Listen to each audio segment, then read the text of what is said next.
Now we'll see the question given in GATE 2010 from signals and systems. Now, so given that two discrete time systems with impulse responses h 1 of n is equals to del of n minus 1 and h2 of n equals to del of n minus 2 are connected in cascade, then the overall impulse response of the cascaded system we need. Now here the answer is del of n minus 3. Del of n minus 3 will get, that is the option C here.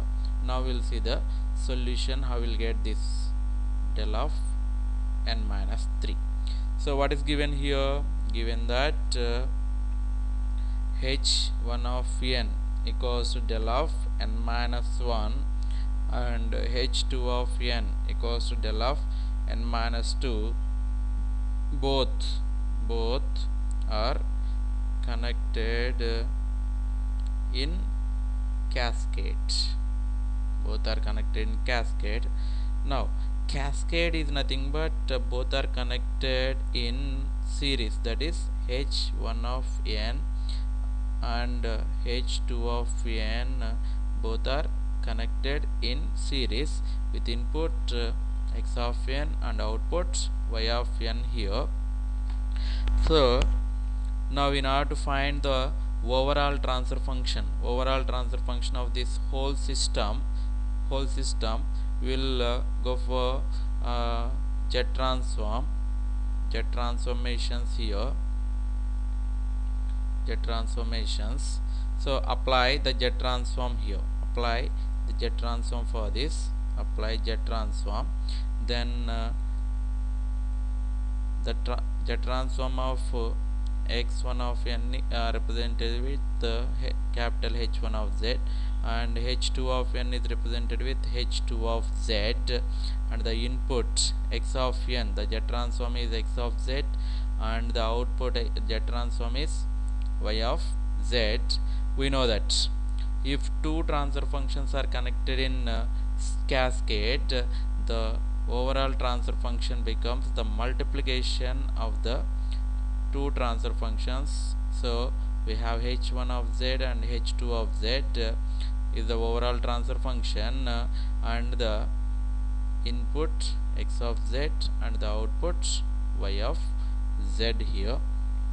Then the overall transfer function h of z is equals to h1 of z into h2 of z. That is the overall transfer function. Now we need to find the overall transfer function here. So what we got here, h of z equals to h1 of z into h2 of z. Now we know h1 of n equals to del of n minus 1. So apply the Z transform, then h1 of z equals to, we know that this is the time shifting property, so z power minus 1 into Z transform of del of n, that is 1. We already know that, so this is equals to z power minus 1 into 1, that is z power minus 1. Coming to the h2 of n given as del of n minus 2. So applying the Z transform, h2 of z equals to z power minus 2. Applying the time shifting property, z power minus 2 into Z transform of del of n only, that is equals to Z transform of del of n is 1. So this is z power minus 2. So from this we have h of z equals to h1 of z is z power minus 1 and h2 of z is z power minus 2, then this is equals to z power minus 3. So here the answers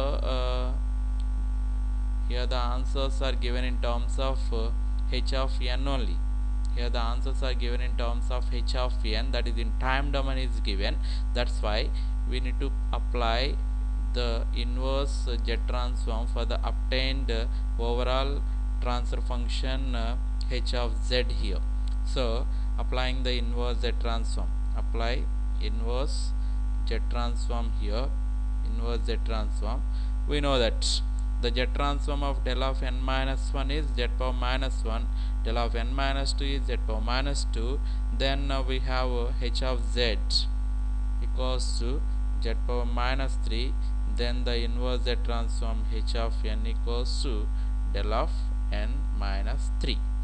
So we have answer